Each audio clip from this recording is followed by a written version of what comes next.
용신학교의 김창경 선생님을 소개합니다. 안녕하세요. 김창경 선생님은 한글 교실을 운영하시면서 한글을 외국인에게 오랫동안 가르쳐 오셨습니다. 한글 학교에 지금 현황에 대해서 좀 말씀해 주실까요? 네. 안녕하세요. 저는 안산용신학교 교감 김창경입니다. 네, 저는 2007년도부터 한국어 교실을 지금까지 운영을 하고 있는데요. 저희 학교는 안산시 위탁기관으로서 외국인 주민, 그러니까 외국인 주민이라 하면 다양해요. 결혼 여성도 있고 또 외국인 근로자도 있고 중도 있고 청소년도 있고 다양한 계층이 이루어져 있고요. 지금까지 1년에 한 평균 400명 정도, 연도적 400명 정도의 인원이 수료를 하고 있습니다. 그리고 지금 반으로 구성되어 있는 것은 초급반, 중급반 이렇게 구성이 되어 있고요. 사회통합 프로그램 2단계, 3단계, 4단계, 5단계까지 운영을 하고 있습니다. 이 학교에서 오랫동안 근무를 하시면서 외국인에게 한글을 가르치시고 힘든 점, 그다음에 다사다난했던 여러 가지 경험이 있으실 텐데요. 그래도 뭔가 보람이 있었고 좋았던 그런 경험이 있으셨나요? 항상 보람이 있죠. 오히려 외로울 때 기댈 수 있는 사람이 우리 외국인 주민이고요. 그리고 힘들 때 또 힘을 얻을 수 있는 분들이 외국인 주민이에요. 여러분들이 이제 한국어 교육을 공부하고 나서 이제 현장에 나왔을 때 제가 지금 왜 이런 말을 하는지 지금은 당장 이해가 안 되시겠지만 같이 걸어가야 한다고 할까요? 서로를 이해하고 서로를 배려하고 서로를 사랑하는 마음이 아주 큰 분들이세요. 그래서 오히려 제가 더 많이 배울 수 있고 지금도 제가 이렇게 서 있는 이유가 그분들의 힘이 꽤 큰 비중을 차지하고 있다고 생각을 합니다. 2007년도에는 외국인들이 정말 지나가면 우리 내국인 한국분들이 아주 무서워하거나 싫어하거나 피해 다니거나 이런 경우가 많았어요. 왜냐하면 옷도 초라하고 얼굴도 새까맣고 겨울에 슬리퍼 신고 이런 경우가 많았어요. 그런데 제가 그때 수업을 하는데 중국 여학생이었어요. 25살인데 중국에서 대학까지 공부를 하고 여기 와서 굉장히 힘들어했어요.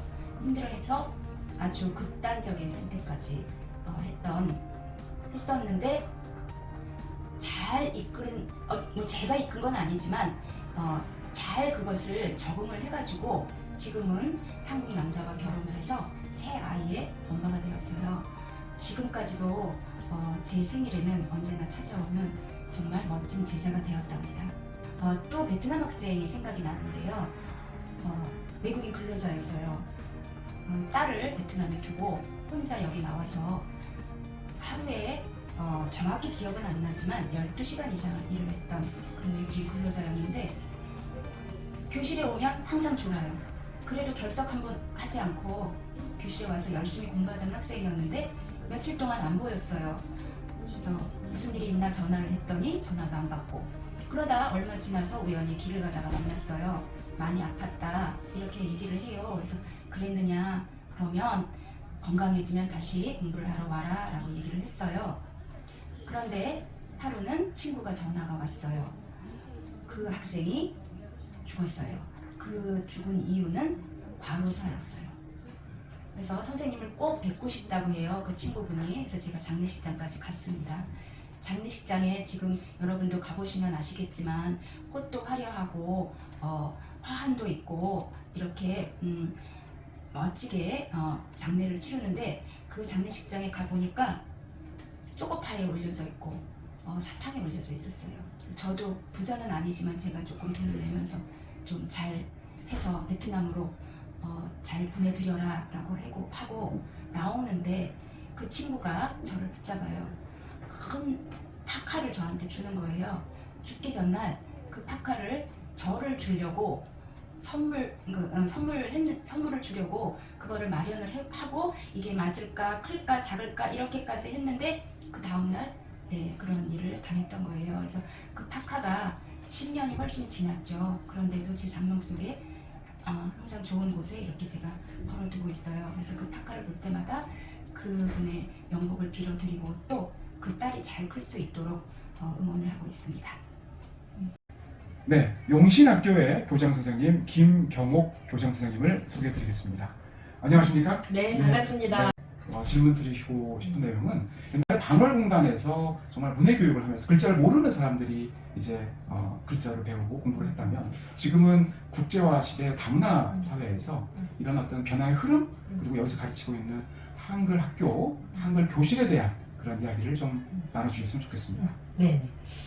우리가 한국어 교육을 하기 전에는 이제 검정고시 교육을 주로 했죠. 그때는 이제 학력을 취득하는 것이 사회적으로 신분 상승의 어떤 수단이다라는 생각을 가지고 많이 했는데 이제 세계화가 되면서 외국인 주민이 많이 들어올 때 과도기가 있었습니다. 그러니까 우리 학교는 내국인하고 외국인 주민이 같이 공부를 하는데 내국인들이 외국인 주민에 대한 어떤 편견, 선입견 그런 것 때문에 우리 선생님들이 굉장히 많이 힘들었어요. 그래서 이분들의 인식을 어떻게 바꿔줄까 이제 그런 고민을 하면서 다양한 프로그램을 진행을 했거든요. 우선 시어머니하고 며느리 맺기 1대1로 관계를 맺어서 한국의 시어머니 역할을 하고요. 그다음 결혼 이주 여성이 이제 며느리가 되어서 물론 언어는 통하지 않지만 서로 따뜻한 마음으로 한번 바라봐 주는 거 그거부터 시작을 했습니다. 그리고 결혼 이주 여성의 남편들이나 가족들을 학교로 초대해서 이제 아내 나라에 대한 문화를 알게 하는 거 그런 프로그램도 있고 또 대부분이 결혼 이주 여성이나 외국인 근로자들은 이제 한국에서 살아야 되기 때문에 한국어를 배울 필요성을 느끼죠. 그런데 모국어를 자기 남편이나 아이들에게 가르쳐야 된다라는 그런 필요성은 별로 인식을 하고 있지 못했어요. 그래서 우리 용신에서 한 프로그램 중에 하나가 교사 2명이 다문화 가정을 방문을 합니다. 그래서 한 사람은 결혼 이주 여성에게 한국어를 가르치고 남편에게는 그 아내 말을 가르치는 그런 프로그램을 했어요. 물론 열심히 배운 남편도 있었고 그렇지 않은 남편도 있었지만 저는 그런 시도 자체가 또 아내 나라의 말을 배우려는 그런 생각을 가진 것 자체가 서로 문화를 이해하려는 그런 출발점이라고 생각을 해서 말을 잘하고의 문제는 둘째이고 굉장히 이렇게 열린 마음을 갖게 되는 그런 계기가 되지 않았을까라는 생각을 합니다. 네, 말씀 잘 들었습니다. 다음에는 저희 한양사이버대 한국어 교육 문화 콘텐츠학과 학생들에게 한국어 교원으로서 앞으로 한글을 가르치고 외국인을 만났을 때 다문화 사회를 대하는 그분들에게 뭔가 꼭 당부의 말씀이 있으시다면 부탁드리겠습니다. 네, 물론 학교에서 교수님들에게 다양한 또는 아주 필요한 그런 말씀들을 많이 들으셨을 것으로 생각이 듭니다만 현장에 있는 선배 교사로서 우리 한양사이버대학교 한국어학과 학생들에게 한 3가지 정도를 말씀을 드리고 싶습니다. 첫째, 여러분들이 한국어 교원으로 활동한다는 것은 단순히 교사가 아니라 우리 한국을 세계에 알리는 문화 전도사라는 자부심을 가지고 활동을 하셨으면 합니다.